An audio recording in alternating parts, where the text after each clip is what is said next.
Welcome back to the AI Value Paradox podcast. Across boardrooms and executive suites, the narrative around artificial intelligence has reached a fever pitch. We are promised frictionless productivity, enterprise-wide transformation, and autonomous operations.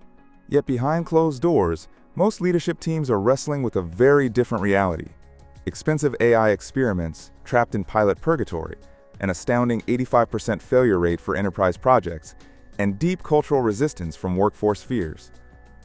Bridging this gap between hype and performance requires moving past the job replacement myth, securing autonomous workflows, and grounding AI adoption in clear context layers and measurable ROI.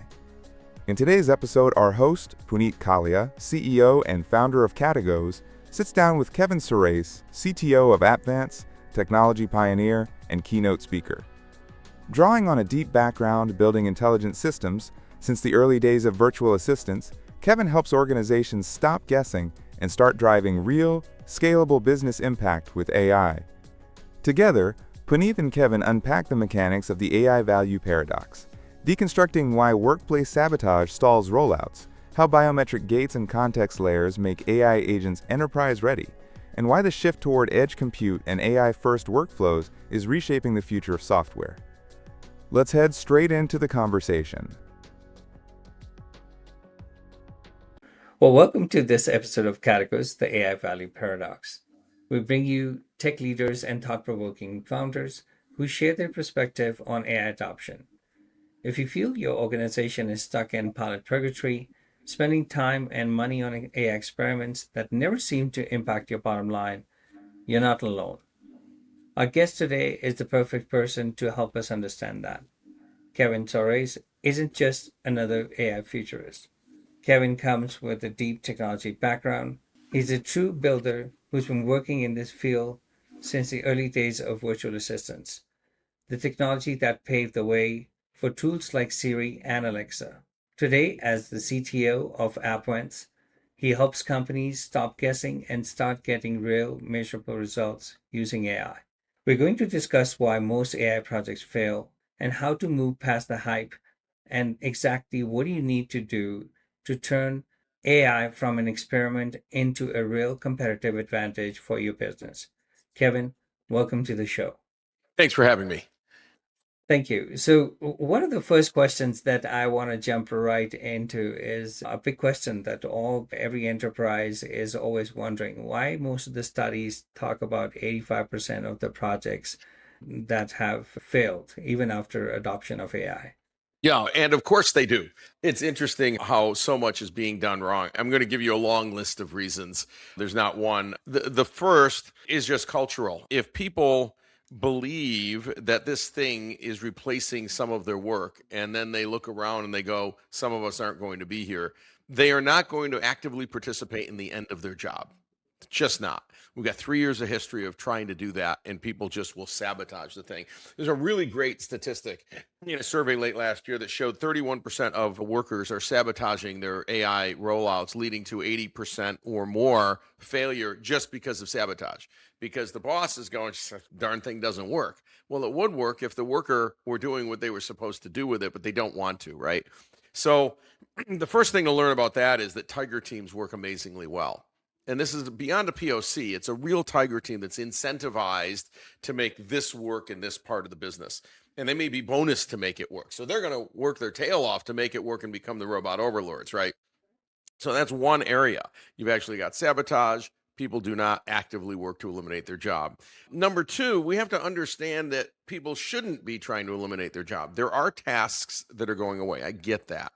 But overall, what we found, and it's fascinating, more people in the last 3 years have been hired with AI in the title than have lost their job to AI. Now, how can this be? Well, a couple of things are happening, but I think the biggest thing is this. As you deploy a variety of AI tools and platforms, and it could be agents, and it could be just Gen AI being used properly, it could be AI in QA, software QA, AI in coding, etc. What happens is the organization starts to go faster. And it starts to deliver features and deliver product and deliver bug fixes and whatever it is faster, deliver marketing content faster. And at first, the CFO goes, cost savings, eliminate 90% of the team because they go 10 times faster. But then what happens is the business unit heads say, hold it. I was going 10 times faster, and that was going to allow us to grow this business faster than we ever imagined, bring the people back. And we have all read in the last several months of how many companies let people go, and then they had to bring them back, right? You've got that going on. And lastly, there's a lot of proper training that's required to, let's say, non-agents, first of all. So just in Gen AI, there's a lot of training, and people just don't have it. They don't understand it. I just did a survey of a large audience that I was keynoting. I do 40 keynotes a year or so. And the 250 people or so in this audience, only 6% used AI in some way about once a day. I use it Wow. 4 times an hour. Only 6% used it that much. Most of the entire audience barely touched it, played with it once a month, tries a little something, corrects some spelling. I go, oh, what is this? The dark ages, right? So they don't know how to use it. They don't even know what they're doing. How are they ever going to get the productivity gains that you want to see when they actually just look at the thing and stare at it? They don't realize they can be AI first, which is, hold it. I don't go to Excel to write a spreadsheet. I go to a model, pick your fit, Gemini, whatever, or Claude, and say, create a spreadsheet that does the following. Mhm. They don't know you can do that, right? They're not thinking through that. And last, when we talk about agents, let's talk about agents for a second, because 2026 is certainly the year of agents, and people are rolling them out. Most of them are not successful. But there's a couple of things stopping us there. One is that the industry is generally moving to biometric gates on these agents. And without that, you've got serious security concerns. And so you've got SecOps and the CISO going, you're not rolling that out. I don't care if you think it works. I have no way to secure it. I don't know what it's doing. I'm not even sure who owns it anymore. And so once you put biometric security gates on these things, basically before it writes a check for $1 million or more, it stops, and it wants your biometrics to approve it. Why biometrics? Because if there's no biometrics, another agent literally sitting on someone's desktop could approve it. And so start approving things because they have everything but your biometrics. So you've got to get a biometric gate. And that's sort of been the big talk of the town for the last few months. And that's rolling out lots of products. I'm involved. That's something called a token ring, by the way. That is a biometric ring that allows me to let agents through gates. It allows me to log into my applications. And I'm going to tell you, it's unhackable. People are going to yell at me when I use that term. But basically, nobody's been able to figure out how one hacks this thing because the approvals happen inside the device. That's sort of all the reasons that things aren't working well. And I think that corporate America is going to figure it out. Now, let me say where they are working well. Startups. Silicon Valley or tech startups, you've got one-person companies with 26 agents running like crazy. I know startups that are smaller companies where the developers have 6 or 8 agents, each one is doing a coding task for them. And so is it working magnificently well in small companies where everybody there goes, we are an AI first company? And where it's having a hard time, not a surprise, are large companies, 5, 10, 50, 100,000 people, where most of them don't want to change. They're scared of it. They think it's going to eat their job. Like everything's wrong, right? We will get over it. But I'm going to tell you, culture is probably the number one thing. Most of these fail because people want it to fail. Literally, and they will tell you that in surveys. Look at the people, lastly, look at the people standing up against AI data centers. I don't want AI data centers. I'm going to protest against it, and they stop it from being built. And you go, they're going to build it just somewhere else. And by the way, that people want to use this. The whole thing makes no sense. And of course, they don't understand. They're told that it's going to use millions of gallons of water a day. Actually, modern data centers often use a closed loop system. They don't use any water. They take it once, they never use it again. They can generate their own electricity, both solar and fuel cells, from natural gas, so they don't need to take from the grid. Like all of these are mature technologies. A lot going on. That's true. It's funny that, in fact, we were in a presentation to a city regionally, and one of the gentlemen who was protesting against this new data center said that I researched using Gemini that this data center isn't the best thing for our community because it's gonna yada yada yada. And it's like the very technology that you're using to justify the non-build is what you really are preventing from. Look, I think that people have every right to say, I want you to build it environmentally sound. I get that, because there are many ways to build data centers, all the way from not environmentally sound all the way to environmentally sound.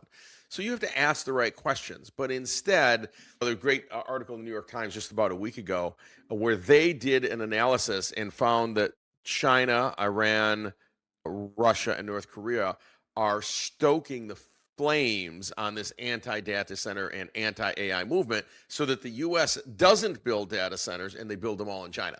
And of course, people only just have to read the New York Times to understand that. But these people protesting data centers probably aren't reading the New York Times. I don't know. I don't think they read. I don't know, because this isn't hard science to understand. So my point is, if you get that many people protesting data centers, these are also people against AI in general. If you listen to the rhetoric, and you go, these people work at big companies. They're working in pharma, they're working in healthcare, they're working in insurance, and they hate AI. They think it's going to take their job, and they're not going to help you roll it out. So you have all of these problems. A lot of what we have to do is educate employees and talk to them about growing faster with the workforce that we have and the natural attrition that's going to happen because people are leaving the workforce faster than they're coming into the workforce today due to birth rate changes. That's absolutely true. And I think education is where everything is going to begin. Proper understanding of AI, its pros, its cons, and really we got to focus on not eliminating jobs. We got to focus on productivity gains. That's right. And that's exactly where I think people are missing out. They think AI is coming from a job. It really isn't coming for your job. It's just going to help you become a friend. Oftentimes I use, let's talk it as a Star Trek and not as a Terminator, because not every AI story is a doomsday story. That's right. Well, this is what people read. They don't understand. And then they read that an OpenAI model escaped containment. What is it, a nuclear containment vessel? No, it's nothing. It was on a single server that was supposed to be disconnected from the internet. Unfortunately, there was a backdoor to the internet. The AI model did exactly. By the way, the AI model, that particular model, was under test to see if indeed it could break out. It found a way to do so. It went and found something to go hack, and it did it. That's what it was asked to do. And of course, the article just scares people. That's what they see, that this is the end of everything. And they go, it's out of containment. It's going to kill everyone. Not really. It's still just a bunch of software on a server. So everybody calm down. And it's true with the Mythos scare. When they tested Mythos and found that it had found a number of bugs, most of them in Firefox browser of all things, they got that to the companies and said, go use this to find any other cybersecurity issues and holes that you have. Everybody closed those holes within a week. We were done. This is great news, because we are going to find that we're going to asymptote towards no more security holes that anything can find, because there's not an unlimited number. If you look at Microsoft Office, Office in the cloud, whatever, there's not an unlimited number of ways to hack that. There's a limited number. We don't know what the number is, but we're eventually going to get to where there are none left. And that's what we want. So in fact, the technology is doing exactly what we want. It's fine. Everybody's got to calm down and use this stuff and understand how it works and what it does and get educated and not scared, all these things. So I'm a 5 time an hour AI first human.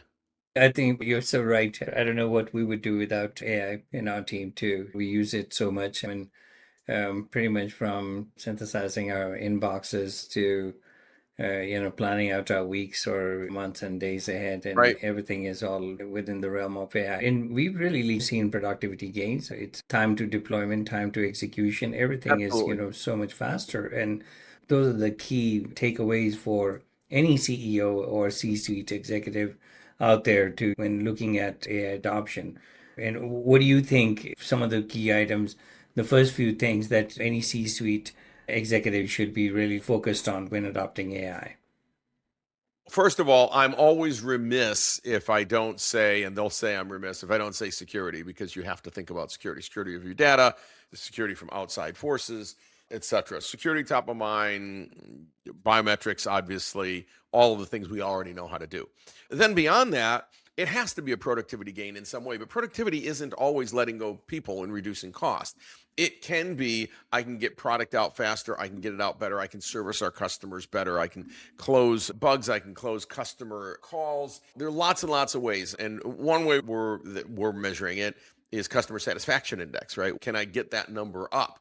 because that's great for our brand and we will sell more and we'll retain more customers, right? Many ways that we would measure our organization, and you should be measuring your AI, whatever that AI is doing, right? I'm involved in AI for software quality assurance. It's unbelievable. It's literally freaky unbelievable. It'll find 10 times more bugs than human QA automation teams have ever found, over and over and over again.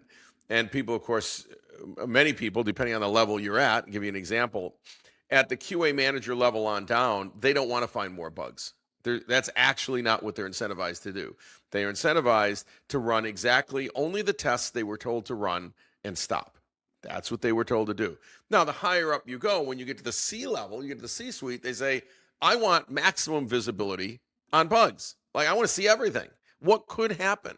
Find any combination. It could crash it. It could release data. It could whatever, right? Just open up the floodgates.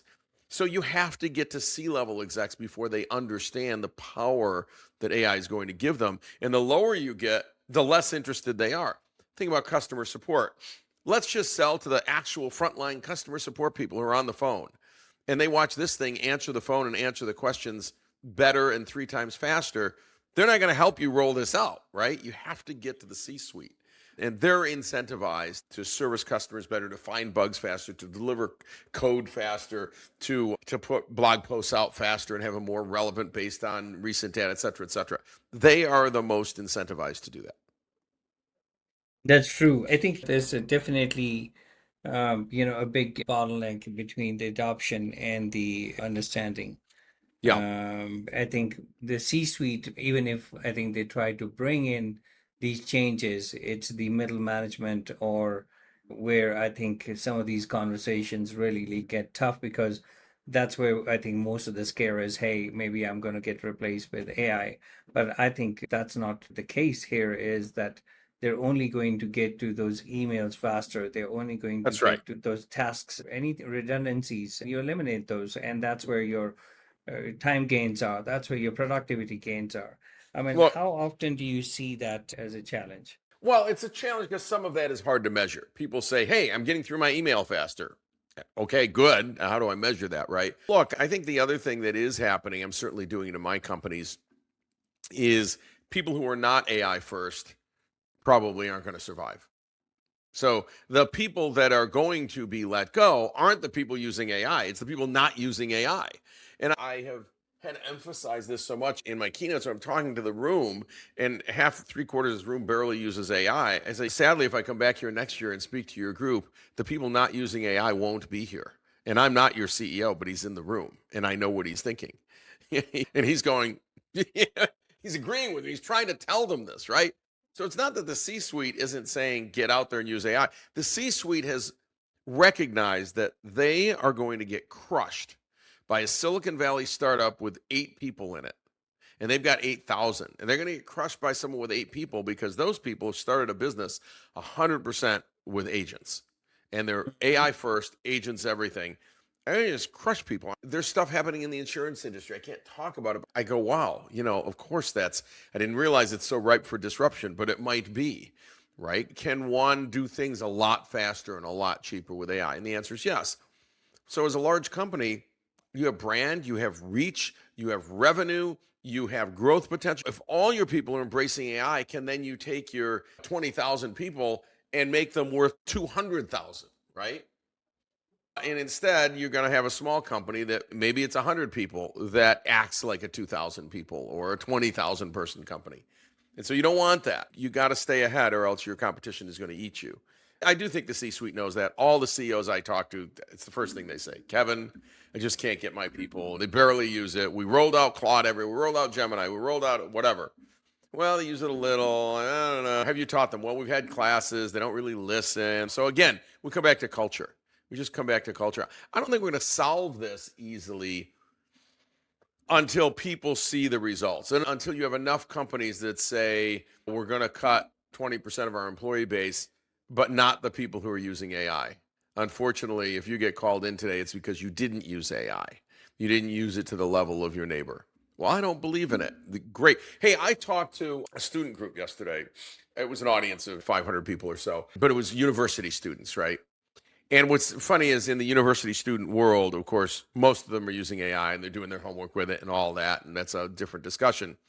But there's some small percentage, 10 to 20%, that are rebelling against AI and they hate AI. They think it's bad for humanity, it's bad for them, it's bad for this, bad for that. My message to them was simple. You can think anything you want, but if you don't embrace AI, you're not getting a job after college. I can guarantee it. No one will hire you. You're unhireable. Well, I can't believe you'd say something like that. Hey, you'd say it. Any of us who are in the business using AI are going to realize I would never hire one. That I'd never hire a new employee. We're just stating the obvious. It's not that something that No, we're making but these up. kids, It's they're not a horrified prediction. by that. They don't understand Yeah. it. How can that be? Well, look, in the late 80s, Excel came out. And if you went into finance and you said, I'm never going to use Excel, you didn't get hired. No, And in till fact, today, that is so you true. right, you still don't get hired. If you went into a business today and say, well, I don't use a laptop. Well, what do you use? Nothing. I don't use computers. Oh, what will you do? We're clearly not going to hire you. You're unhireable. So it's at that level. Hi, I don't use AI. Get out. You're unhireable. Yeah, you're Unhireable. right. You're So right. You're people have right. to realize that. And people have to start to realize that across the corporation, because if I knew I was unhireable if I don't use this stuff, I'm going to use the heck out of it, right? And people just need to hear that. So I was clear with these university students, and they're undergraduate researchers. So these are smart kids. Probably all of them using AI on their projects, right? But wow, we don't think it's right. We don't like it. So it's a very interesting problem. So, Kevin, I want to steer away from general conversation to more centered around data maturity and how good data and good AI Yeah. kind of go hand in hand. So, I Well, mean, give me a little bit of your understanding and where the yeah. enterprise is faulty and why is it so critical for everything that we do here and now onwards. Well, look, no AI can make any decisions on your behalf if the input data is flawed. We know that, right? That is just not going to work. Now, what I can tell you is there is some plus in Gen AI versus traditional AI, because when we had traditional AI or ML, it didn't matter. Not only did the data have to be clean, but it had to be very well organized, as you know. Those SQL tables had to be perfect. I couldn't have something in the wrong slot anywhere. I couldn't have anything wrong, right? Couldn't, because it was just stupid. It just went. What's great about Gen AI is you can take good data, but unstructured data, and do something with it. So I think that is a huge boon. That is a huge lift off people's shoulders, but you still have to have good, clean data. If your data is full of garbage, then it's going to garbage in, garbage out, right? And there's very little you can do about that. Obviously, you can try to create some rules to try to get around it, but you do have to clean your data. And very few corporations have really clean data. So they're obviously, people are spending time doing that. Again, the good news is if it's clean but unstructured, I'll give you an example.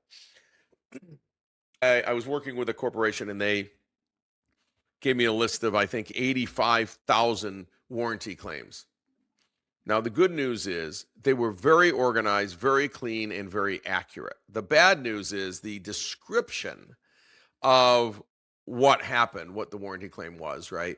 The description of what got repaired, et cetera, was just natural language because they didn't categorize it in any way.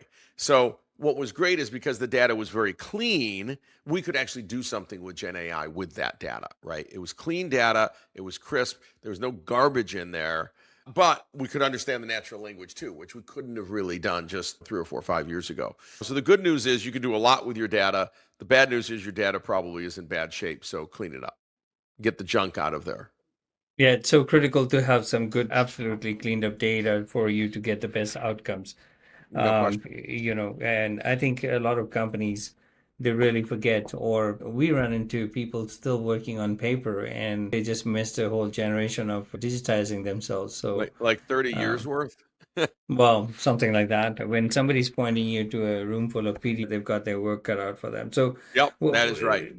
I think there's a huge message for most of the enterprise. You want to use good AI, you want to use your IP, your years and years of gathered information, get that synthesized and get that synthesized soon.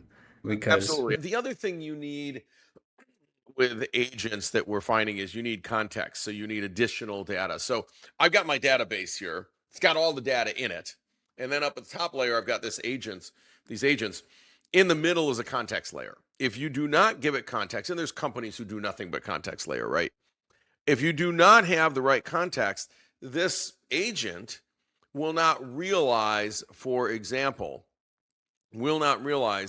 before it issues a refund, that same refund was issued just a month ago to the same person.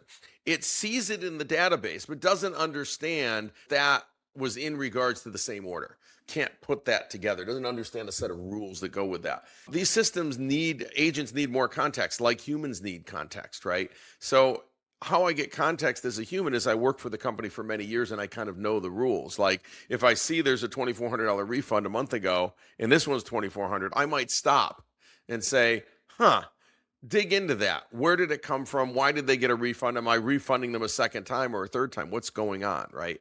So this context layer is also important. And you can pull that from logs, you can train, you can build a RAG, there's a lot of things, you can build rules around it. You're going to have to think about that. So I think some of these fail also because they're just pulling data and there's just data in a database. There's no reference to what these things mean. And so they start doing some incorrect things. And what I would tell you is there's nothing wrong with the foundational model, the frontier model. I can tell you it's working great, but it doesn't have any context on what it's doing. And by the way, there's a famous case a few months ago where an AI agent rebooked like 1,200 passengers that were stranded somewhere because of weather. So it rebooked them. It rebooked them all, not to the original place that they were supposed to go. It rebooked them all to crazy places. And then it checked the box and said, I'm the best agent ever, because that agent was only essentially incentivized to close the case. And it found the way to close the case the fastest was just put them on any airplane and send them somewhere. Well, as a human, we would say probably not the outcome we really want. And so it didn't have any context. It said, get them on a plane fast. And they were in Buffalo. They were in Nebraska. They're all going to the wrong place. So then you ended up with 12 people in line waiting for a human to help them, right? To unravel this. That's another example of no context. It just equals an award for the agent that says, I win. And I want to talk about, obviously this is a governance issue, right? How Sure. certain actions are, when these agents are permitted to do what actions. I think it's absolutely critical. And we talked about identity and access management issue when we're dealing with cybersecurity issues. So let's kind of tie these together and understand that how these, I call it DIY AI, which is a lot of companies are trying to patch a few of these softwares, open source softwares together and thinking that they've got it right. But where do you think that the governance and these guardrails, kind of come in play? I'm asked this all the time, and I'll give you an example. In the software QA space, you can attempt to create end-to-end tests using AI, using Claude, MCP, Playwright, and you can attempt to cobble something together. But when you do that, you are now truly in the test tool, test platform space that has no governance because your own people kind of cobbled it together. You're literally doing one script at a time. So you got one, and you need to edit it because it doesn't have all of this. The system we built has all this knowledge about how to deal with certain aspects of, say, web pages, right? And because we've got years and years and years of knowledge in a huge database, and we know what to do and how to do retries and how to check it and how to go down. And there's all this stuff that went into it, right?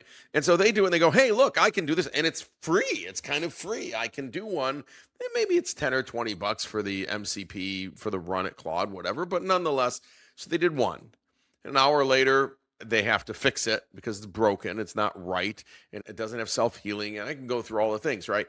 But I run into this all the time. Why should we buy something from AppFance when we can do this thing ourselves? Look, you could always use open source yourself. You could have used Selenium yourself, and you did. And let's figure out if you saved any money doing that. You took your devs, in this case, you got devs tied up trying to write a repeatable software creation, so QA platform. And they end up spending tons of time and they go, look, it's free. I go, no, you could have been writing all kinds of code or executing agents to write code. You could have been delivering all kinds of features. Instead, you're trying to write a platform, and now you have to maintain that platform as models change, as things change. So now you are literally in the software QA platform business, which is not a business you're supposed to be in. And finally, you have no governance. You wrote it yourself. No one knows if it actually works. There's no third party going, this is repeatable regression testing. I don't know what you've got. No one knows what you've got. You invented it, right? So be careful what you think is free.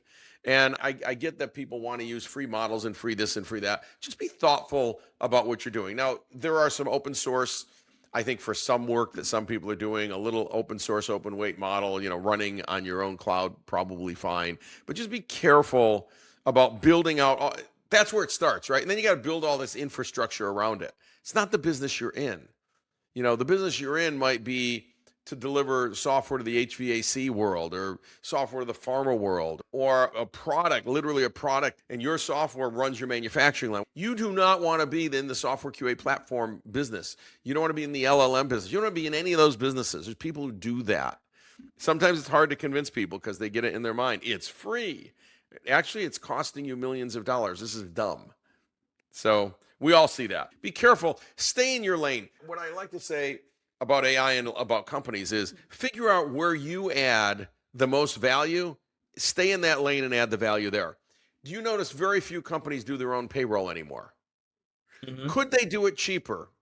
Well, they could convince themselves by using some open source software that they could process payroll cheaper, but they probably can't process it cheaper than Paychex or ADP or whoever because they're very, very, very good at it.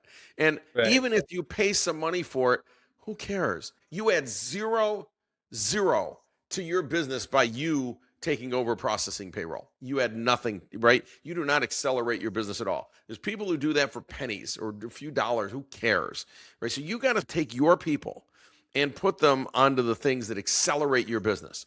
Build agents that literally accelerate your business, that get your people answering their email faster, whatever, right? Look, if it doesn't, I'm on Outlook right now, if Outlook had the right kind of agents that were easy enough to use that could answer my emails in the right way, that would be fantastic because everyone should be using that technology, right? If you got to go out and build that stuff, you go, now I'm in the email business. How many businesses do I want to be in? What business are you actually in? We make heart monitors. That's all you should do. Everything else is superfluous. Unless it's making the heart monitor and making the software that goes into that device and marketing it and selling it, everything else is superfluous. Don't do it, right? So no, you don't do software QA. You run it, but you buy a platform that does that for you, and they maintain it, and they have a team of 300 people maintaining that thing, right? Anyway, I've said enough about it, but you get the point. Absolutely. Especially, we got to be very careful about code vulnerabilities and all these, nuanced builds that we really got to be very careful of, because gone are the days when you could prevent, your data using just good old-fashioned firewall, even because everything was so static. But we're not in static world anymore. And you're going to be constantly updating your language models. You're going to be tied to the external data. You're going to be vulnerable pretty much every walking day of your life, right? So, how do you kind of protect yourself from these vulnerabilities? And that's not doing it yourself. I think it is going to a reliable, trusted source that understands that how does the plumbing is going to work, and whether if there is a potential leak that I have left that I could leave this customer vulnerable to. Yeah, obviously, go to people who know how to protect your data, deal with your data, encrypt your data, move your data, put roles. There's all kinds of roles you can put. One of the things that corporations do badly is they give some pretty low-level people access to the whole thing. So I'll give you an example. You may know that the number one, about 90% of, according to Unit 42 Palo Alto Networks, the number one sort of vulnerability and number one hack, 90% of hacks into networks today are right through the front door. It's an identity hack. And part of the reason for that is if I get the right identity, I extract the data and it's decrypted for me because I'm coming in through the application that decrypts it, right? Mm-hmm. So there's value in doing it, 90%. And almost 100% of the 90% have compromised MFA or auth apps. And these are very easy to do. Again, another reason why people are going to biometrics now, because you can't hack it, right? Here's the interesting thing there. You find that someone, you say, well, they're going to go after an admin, a network admin. Usually they don't. You go after someone in customer support. They have access to the entire database, the whole thing. They can pull up anyone's data. You get some poor person in customer support that clicks on something that came in a PDF and they're updating some records or something, but actually they're doing nothing. In that case, it's a man-in-the-middle relay, and all they've done is relay the information over to a hacker, including their auth app. It comes up and it says, is this you logging in? You go, yes, it's me. It's on my screen. You're logging into a fake site. You just let the hacker in.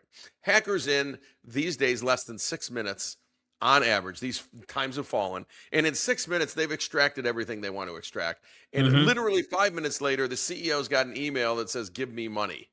Here's a sample of your data. And the number of these hacks is now in the thousands a day. And some of them, they don't bother to ransom the company. It's too small. The data is not interesting, whatever. My point here is that customer support, probably making, I don't know, $3 an hour offshore, has access to the entire corporate database. Now, I understand that they have to, but understand the risk you have there. Is there a way to cordon that off? Is there a way to limit them to only one record at a time? I mean, you have to rethink even the architecture of your data and access to that data to protect it. There's people who can help you do that, but I can tell you there's no ransom with no data, right? If people can't get data, there's no ransomware happens. There's nothing to ransom. There's nothing to hold That is ransom. true. That is true. And I think zero trust is a way to go for most of the entities. Enterprise, I think you just basically assume that risk is already there. And I think there's Palo Alto is doing a great job in that area. And then, of course, there's tons of other cybersecurity firms who have really come out ahead of these vulnerabilities and continue to tackle these attacks. But who is to say we're not going to see more of these? No, the identity attacks are tough because you're coming in as a legit identity and you look like you're doing legit things. And by the time I figure out you're not, it's more than 6 minutes. I can't respond to something that fast. And so they have been, and they're all AI driven, by the way. That's why they're so good. AI is now writing those emails, and every single person in your company gets a different email over the course of a week with a different attachment. It gets through the phishing filters. It comes from DocuSign or Adobe or, really known things. And here's another stat I think you will appreciate. There was a study that was done last year at San Diego State, 19,500 employees. Some were trained on cybersecurity and some were not. And then they did an AI-driven phishing campaign. And the net result is those who trained versus those who did not do any training, there's only 2% difference in essentially the click rate. So you only improve their knowledge enough to 2% of the employees would change. Here's the problem though. 35% of employees are fooled and will click on an AI phished email because you can't tell that it's AI. AI did a great job, generating it, right? It's not the email that, hey, I'm in Nigeria, send money. It's not those anymore. So 35% or 33% of your employees are going to click on something, and they are going to hand over their MFA and their auth app. I guarantee it. Now, Microsoft this year, shut down a major hacking ring and shut down all the servers, but they pulled out the data, and they found 96,000 successful compromises of the Microsoft auth app. Not 96,000, which means it's totally rampant. It's so easy to do. It's so easy to do. I could teach everyone on this podcast how to do it. I'm not going to do that, but there are 15 ways to guarantee that I get into any. So look at it this way. I can guarantee you I can get into any company that's not using a biometric authentication. Guaranteed. Because 35% of their employees are going to fall for an email. And these phishing kits already set up the relay site that relays their data to me. And as soon as I get a relay, I just log into the real site, extract the data. It's Salesforce, it's Workday, it's whatever it is. And I'm done. That's it. I'm holding your ransom for a company down the street here, $1.8 million. $1.8 million. And they paid the ransom. downtime. And in fact, I think I was reading the IBM report earlier this year, and the downtime and the consequences of downtime and the ransomware is absolutely insane. And corporations don't understand that adopting AI without really realizing the vulnerabilities and how they really impact. I That's mean, right. it's so critical for enterprise, really is at this point, and they should be talking to experts, whether it is us or anybody else out there, and they should be definitely in conversation with the experts and understanding these layered Absolutely. and nuanced builds. Yes, absolutely. So you got to protect your AI. You've got to have guardrails in your AI agents. One, from being taken over, and two, they just go rogue. I don't like to use that term. They're not trying to go rogue. They're trying to do what you ask them to do, but they will fight very hard to please you. And they fight so hard, they will go and erase the data. We're talking about bad data. As we know, this has happened a couple of times now where the agent said, this data is just not very clean. I should erase it to start over. No. That is one solution. And then it checked the box and it says it's all good. And then what was funny is they asked the agent, did you erase the data? No. No, not really. Tried to cover its tracks after realizing it probably shouldn't have done it. Look, it's all fun times, right? As much as we're gaining in so many areas, every new technology brings some cybersecurity risk and other things. So buyer beware. Absolutely, totally. I think we got to be careful, especially with the deep fakes, and they'll continue to get better. And we talked about identity hacks. In fact, even using AI, there was a customer service or a CEO who got the video message from the CFO asking them to remit a $25 million wire, and they That's right. followed, Yeah. Last and year. the hacker It, followed with a very well written email instructions, and there was really not a reason for the executor to kind of go ahead and finish the task because they didn't think that this was fake at all, but it That's was. right. That is exactly right. And see, these social engineering tricks, which are quite easy to do. By the way, one of the ways you thwart passkeys is social engineering. Someone calls and like from IT and calls you and says, look, I need to authorize a second passkey for this account so I can get in because I'm worried someone hacked in. And you go ahead and do it. And these passkeys are stored in the cloud. And so there's that. But there's also phishing, which is video phishing or voice phishing. Voice cloning and face cloning is near perfection today. It's exceptionally good. And so when I talk about biometrics, you notice I'm always talking about fingerprint because your fingerprint can't easily be duplicated. We don't store it anywhere. We don't store it in the network, hopefully. This is mine stored in the device and nobody can get it out. It's in a secure element. So people say, well, can't I use my face? A hacker can also use your face. Oh, I didn't think about that. Can't I use my voice? I'm sorry, a hacker can reproduce your voice in a few minutes. So no, voice is done, face is done. We do not use voice and face for anything that you want to be absolutely sure that the person you think is logging in is logging in. You can use fingerprint. In the days of it's something I possess or it's something I know, it turns out the something you know is very easy to relay to someone. You give it to someone. IT calls and says, someone's in your account. Look, this code is coming over on the phone. Give it to me too so we can both log in. And you do. Because in 1 minute you develop trust because they said, this is your social security number, this is your employee number, and this is when you started. You go, oh, okay, it is IT. It looks like IT. It's coming from the right place. Here's another thing that is happening is people put up geo walls basically and say, well, we won't let anyone in from this area.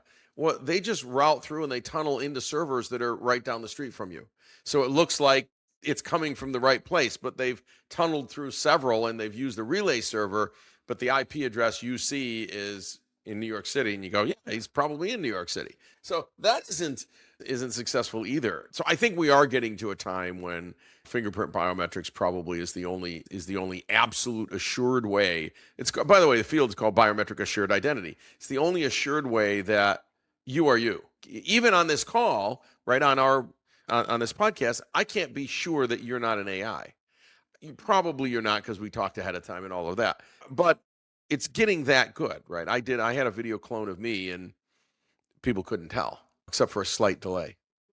Yeah, no, absolutely. I think those are some great points. I wanted to just quickly touch on one quick point, one really big point that's been in discussion the last 1 year, the end of SaaS, right?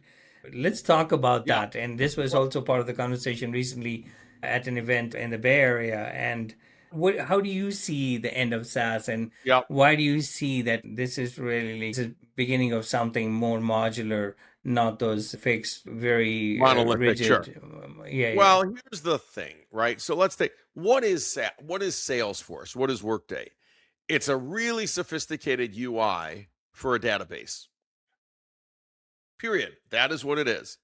Every one of our SaaS are very sophisticated UI for a database. They operate on data, they present data, they allow you to put data in there for humans to interface with, right? Salesforce has 1,000 features or more. Each of them is either to take in data or present data to me. That's what it is. That's what it does. So now with AI, you go, hold it. I can have a natural user interface to everything. I don't need all that UI. So actually, all I need is what? I need an LLM and a database. That's kind of all I need. I need a database. Still need SQL probably, or no SQL, either one. And I need an LLM because I can just say, go create a chart that looks like the following, and it will. Every morning, put this report on my desk, and it will. I'm adding in some data. It'll put it into the right tables, right? So all of that's true. But here is why this isn't going to happen anytime soon. Take the biggest corporations in the country, whether it's a car company or it's GE or it's Google, whatever. Nobody's getting rid of Salesforce tomorrow. They're not ripping it out. They have 22,000 salespeople on the darn thing. They don't just rip that out. That might not rip out in our lifetime. So that's the first thing. The second thing, of course, all the SaaS vendors are putting in natural language interfaces, so you can use natural language more and more. The third thing is, it seems like a great idea, and startups are doing this. They're going, LLM, super base, I'm done. Okay, yep, there's your poor man's version of Salesforce. Who's going to maintain that? Now you're in the CRM business. Really? Well, it's cheaper, I guess, but you're using your time because now people are coming to you and saying, well, we need to store different data. We need some other columns in there. We need to change the data tables. Now it's your job, whoever that is, the CEO of the place, to maintain the darn thing. To save, I don't know how much, $200 a year per person or something. It's not worth it. You're paying these people $200K a year. I don't know, pick your poison. And you're saving $200 a year on your Salesforce license. Maybe that's not worth it. Maybe. So again, it gets back to, is that the core of your business? Today, as we sit here, probably every SaaS system, virtually all, could be replaced by an LLM and an open source database. Is that the business you want to be in? Or do you want to be in the business of truly adding value to accelerate your company? Because you can take over every SaaS thing, save a little money, and bury yourself in SaaSville. So I just don't see it happening. I get why the stocks were hit. I get why people are scared. I get the fact that I don't really need Salesforce, except I don't want to do that. I don't want to be in that business. So I do need Salesforce. They are in that business. Just like I really don't need AppVance. Yes, I do. I don't want to be in that business. And then you get to governance. Well, we need the records from this. That's what Workday does, right? And it works. And they've been doing it for 20 years. They got it down. I don't want to be in the employee management software business. Don't want to do it. Yes, real SaaS-pocalypse, probably these companies aren't going to shrink too fast. I will step back, though, and say a couple of things. There are some areas that are kind of at risk. So let's look at Adobe. I'm a Photoshop guy. I have Photoshop. I'm using Photoshop a lot less than I used to because I can go directly to AI and say, just make the following for me and then make these changes. Yes, I can do it in Photoshop, but I can go to Nano Banana and I'm done in a minute. I don't even have to open Photoshop, right? It's just more convenient. That's a risk. Figma is also at risk. This is a great company. These are smart people, but I see developers skipping the entire Figma step because by the time I did the Figma, I could actually have the code. I could literally have the real UI. The reason we had Figma is we're going to basically prototype our UI and string it together and see, do we like these flows? And forget it. I'll just tell AI to go build the actual UI and we'll just try it there. And if we like it, we're all done. And if we don't, we'll just have it change it. That changes the game. It eliminates some of these middle steps, right? PowerPoint's another one. I'm using Claude AI Design, which is a different part of Claude. It's a different user interface to do all my PowerPoints, all of them, all my keynotes. So I don't go to PowerPoint till the end just so I can play it on my desktop. I don't use any of the UI in PowerPoint anymore. That's a change in workflow, a change in work habits. That's an interesting thing, isn't it? It's an interesting thing because all PowerPoint is producing content. And I know what I want to say, but the layout of it is what took a week. Now, I don't do the layout part. AI does I say, here's what I want to say, do 40 slides that do that. Boom. I go, yeah, change this, change that, done. I'm done. All natural language. Absolutely. I think that those productivity gains are absolutely incredible. Incredible. What you're right about, what those who haven't used PowerPoint in the early days have no clue how efficient AI makes everything to be right now, because unbelievable. Because of back in the day, you didn't have obviously the products definitely evolved over the period of time, but you didn't have those layers. You really had to be very creative, adjusting those few available that you had. And the layout and the layers and the background gosh. and the foreground. And then you change the background, you change the font color. And by the way, until a few months ago, everybody was doing that. Now Claude Design is so good if you've used Claude Design. And by the way, Notebook's got something, Manus has got something. I think Claude Design is the killer one. I've used all three. And I just don't use PowerPoint anymore other than to play it. I don't need any of the user interface. I don't have to think, like, I need something bold. I just say, make that word bold. It does it for me. I don't have to do anything, right? And I know you can do some of that in PowerPoint because it's got Copilot. I get that. Trust me, Claude Design is ridiculous. It's ridiculous. I want to talk to you about the difference between the US frontier models versus Chinese frontier models. And capabilities versus where do you think we may be lacking, and where do you think Kimi K3 is, right. Well, so here's the thing to do. What is China's goal? China's goal is to take what we've spent, billions, hundreds of billions of dollars, whatever it is, make it all free and own AI. And so Kimi 3, whatever it is out, right? It's right up there with the frontier models. Fascinating that they could do that, but they did, however they did it. Don't kid yourself. First of all, the entire idea of deep learning came out of the US, as you know, as Google paper in 2012. The entire idea and concept and the math for transformers came out of Google, 2017, published the paper. Okay, let's be clear. They are using our technology, whatever that means. I mean, Google released it to the world, but they're using our technology. They are also learning from our models, all of them, and they are testing all of their outcomes against our models, which, distillation, right? So they're distilling from our models.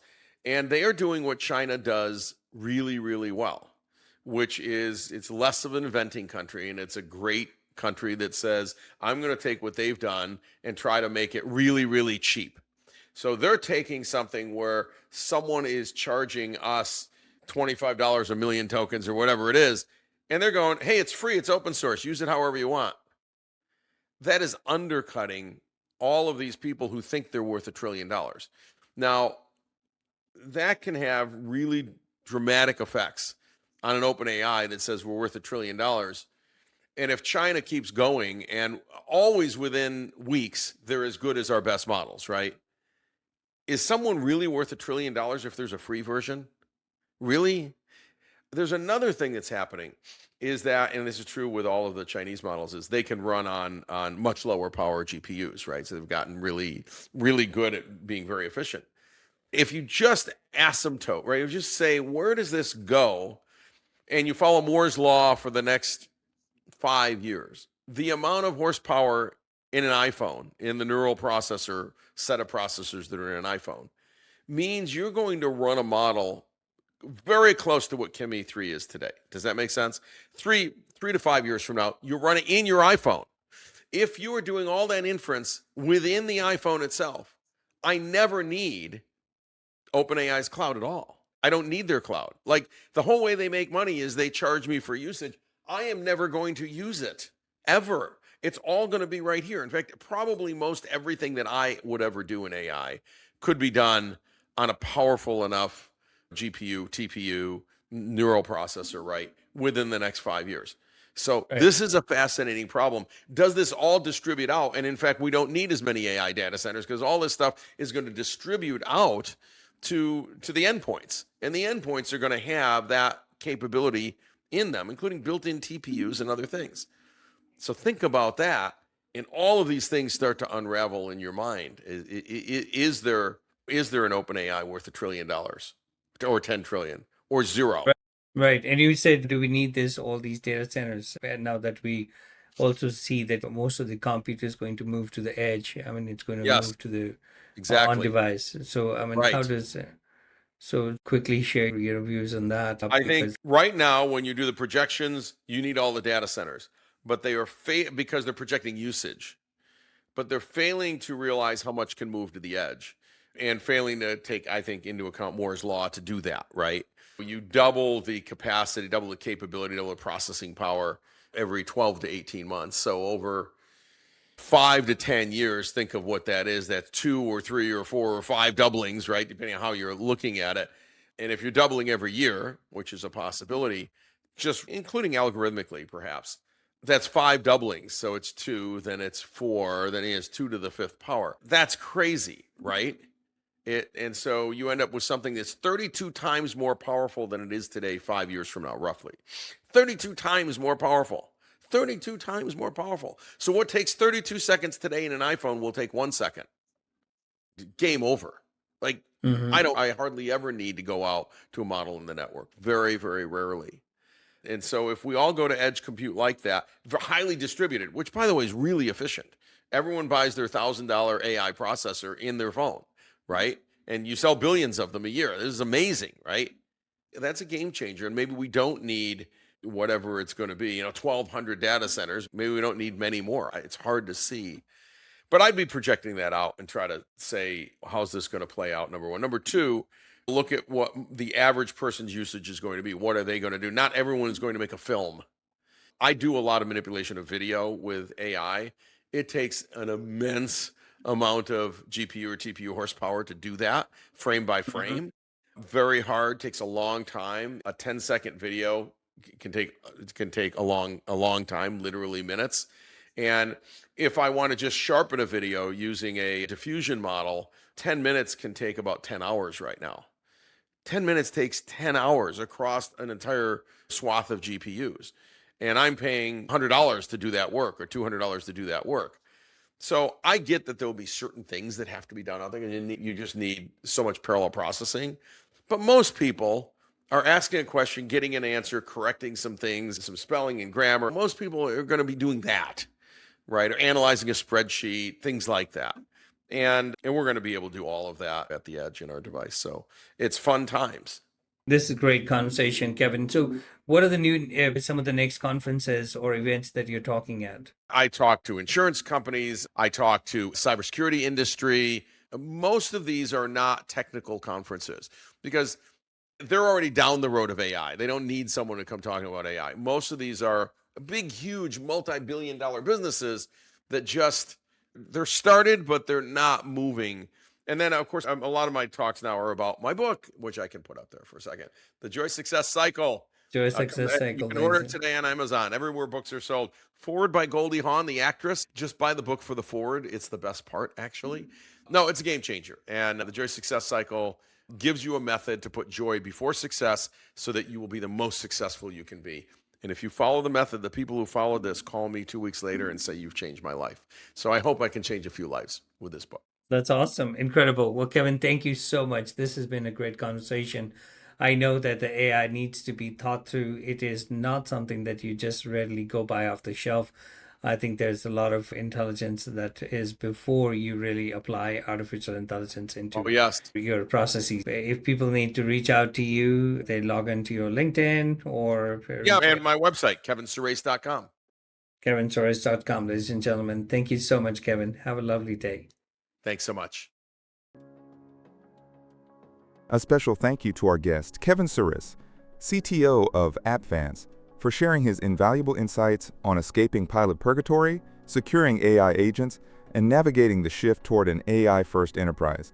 And thank you to our host, Puneet Kalia, founder and CEO of Kategos, for leading today's conversation. Treating AI strictly as a headcount reduction shortcut isn't an innovation strategy, it is a recipe for workplace sabotage and stalled rollouts. Enterprise ROI isn't built on ungoverned DIY software experiments. It is built on cultural alignment, clean data with robust context layers, and secure, agentic workflows that empower your workforce to operate at scale. If your organization is ready to bridge the AI value paradox, here is how you take action today. First, click the link in the show notes right now to schedule your 90-day AI and data readiness audit with the Kategos advisory team. We'll help you eliminate tech noise, isolate quick wins, and build a scalable, secure AI foundation. Second, head directly to our website to access the episode transcript, show notes, and our latest strategic blueprints for enterprise AI adoption, agent governance, and data readiness. We have a powerful lineup of executive visionaries and global tech leaders joining Puneet in upcoming episodes. Stop letting pilot purgatory and workforce fear stall your technology roadmap. Start building secure, context-aware AI systems that deliver measurable performance. And remember, AI isn't coming to take your job, but an AI-first worker using it just might.